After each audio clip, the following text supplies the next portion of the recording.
नमस्कार मंडळी, तर आपण आता परत एकदा तिसऱ्या श्रावण सोमवारी या ठिकाणी एकत्र आलेला आहोत आणि आपण बघू शकता ही आज आपण रात्रीची जी काही प्रदक्षिणा आहे ही सुरू केलेली आहे आपल्या मित्रांसोबत। आणि आपण बघू शकता या ठिकाणी एक कुशावर्त इकडे पाठीमागे आपण बघू शकता या ठिकाणी कुशावर्त आहे आणि ही आजची रात्रीची जी काही प्रदक्षिणा आहे हे आपण या ठिकाणाहून सुरुवात करत आहोत। मित्रांनो, आपण दिवसाची प्रदक्षिणा पाहिलेलीच असेल, आपण आज रात्रीच्या वेळची प्रदक्षिणा कशी आहे आणि पुढील मार्गामध्ये आपल्याला रात्रीच्या वेळी दिसणारा निसर्ग कसा दिसतोय ते देखील आपण आजच्या या व्लॉग मध्ये पाहणार आहेत। मित्रांनो, शेवटपर्यंत तुम्ही सोबत राहा आणि बघत राहा। बोला हर हर महादेव, पार्वती पते हर हर महादेव।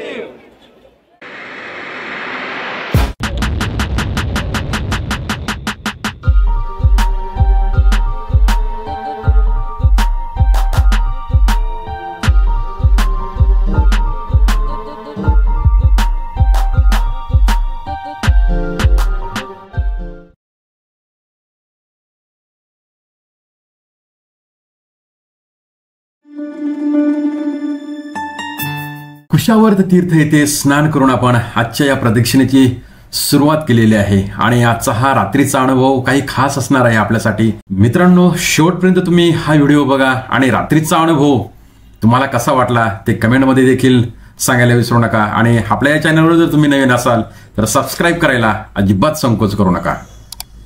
बोला हर हर महादेव।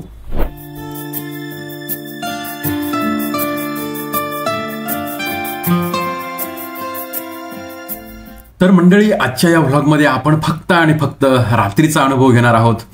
या प्रदक्षिणेसंदर्भात आपण सर्व माहिती आपल्या वरील व्हिडिओमध्ये सांगितलेली आहे, ती आई बटनवर जाऊन आपण वरील व्हिडिओ पाहू शकता।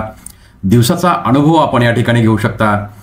आणि आज आपण बघू शकता तिसऱ्या श्रावण सोमवारी त्र्यंबकेश्वर नगरीमध्ये लाखो भाविक या ठिकाणी जमलेले आहेत। मित्रांनो, हा रात्रीचा अनुभव तुम्ही अवश्य घ्या आणि तुम्हाला हा कसा वाटला हे कमेंटमध्ये देखील सांगायला विसरू नका। आणि आता आपण पोहोचलेलो आहोत प्रयाग तीर्थ या ठिकाणी आणि प्रयाग तीर्थाचा हा रात्रीचा नजारा आपण या ठिकाणी पाहू शकता।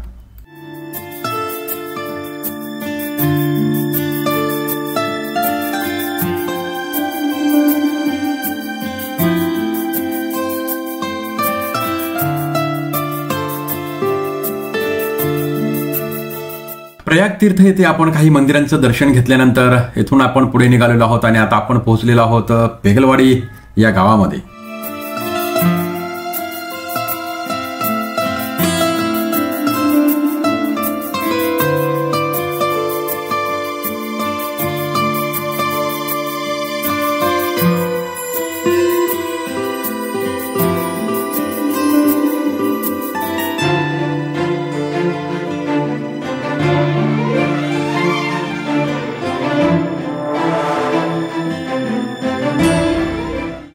तर मित्रांनो, आता आपण पोहोचलेलो आहोत पैने फाट्याच्या अगदी पुढे रॉक शेल जवळ आणि बघू शकता या ठिकाणी यांची ही पहिलीच प्रदक्षिणा आहे।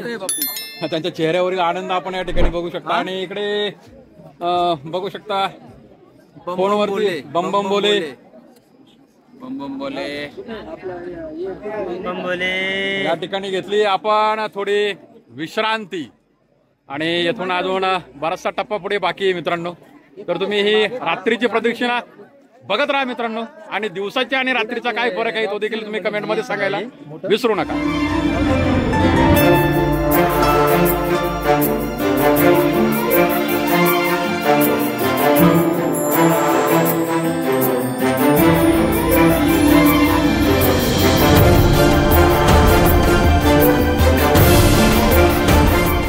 तर मित्रांनो, आता आपण पोहोचलेलो आहोत धाडोशी फाट्याजवळ आणि धाडोशी फाट्याजवळ आता आपण घेतोय थोडासा टी ब्रेक आणि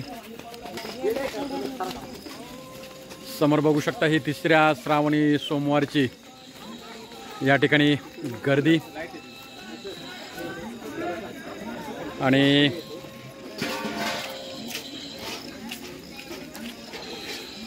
या ठिकाणी हा चेहऱ्यावरील उत्साह पाहू शकता आपण. काय उत्साह राहिला नाही आता. आणि आता आपण पोहोचत आहोत धाडोशी फाट्याजवळील आपण गणपती मंदिरा शेजारी आणि येथील हा रात्रीचा नजारा आपण पाहू शकता. गौतम बारीतील ही केलेली रोषणाई आपण या ठिकाणी अनुभवू शकता.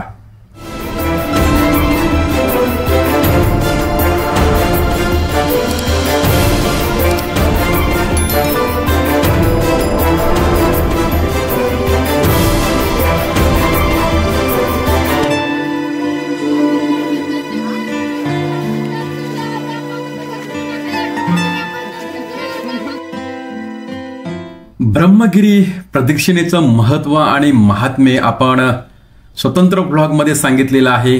ती वरील आय बटनावर जाऊन आपण पाहू शकता मित्रांनो. हा फक्त आणि फक्त रात्रीचा अनुभव आपण आपल्याला या ठिकाणी शेअर करत आहोत.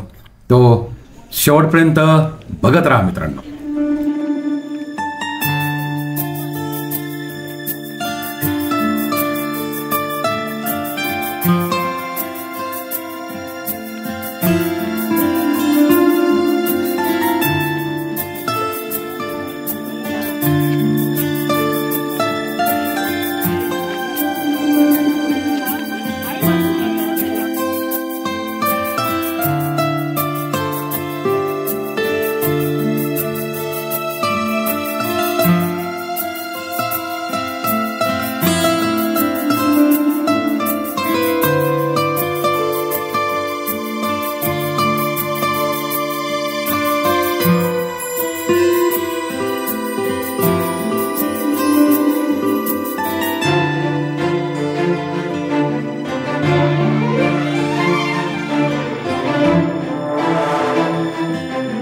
मित्र हो, तुम्ही अजूनही आपल्या चॅनलला सबस्क्राईब केले नसेल तर सबस्क्राईब करा, आपल्या या व्हिडिओला लाईक करा आणि शेअर करायला देखील विसरू नका. हर हर महादेव.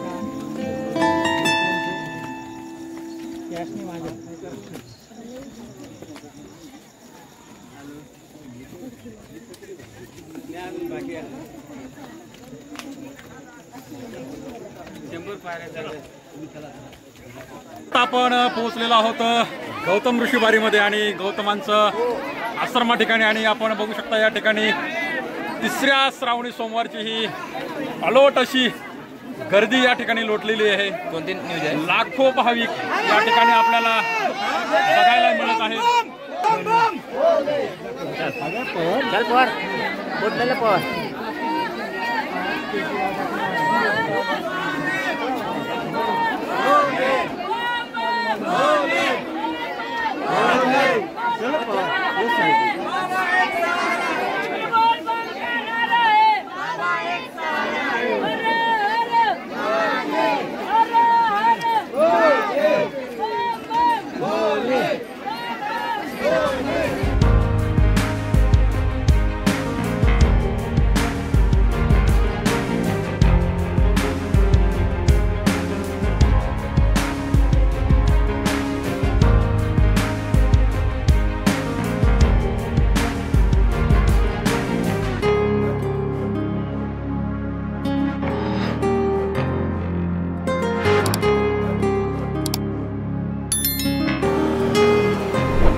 तर मित्रांनो आता आपण पोहोचलेलो आहोत नमस्कार मंदिराच्या ठिकाणी.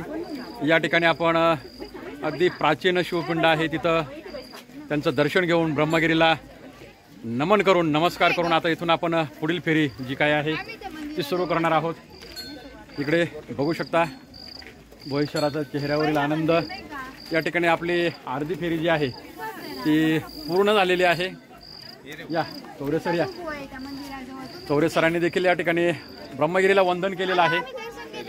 पहिली फेरी आहे त्यांची. हा अविस्मरणीय अनुभव आहे आणि लाखोनी भाविक या ठिकाणी दाखल झालेले आहेत मित्रांनो. या तिसऱ्या श्रावण सोमवारी आपण बघू शकता ही पाठीमागे गर्दी आणि या ठिकाणी बघू शकता हे नमस्कार मंदिर.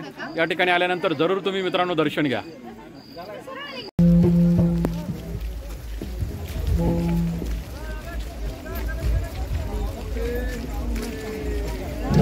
त्यांचे हार्दिक स्वागत हार्दिक स्वागत हार्दिक स्वागत. सर्वांनी गरम गरम खिचडी भरभर चटणीचा लाभ घ्यायचा.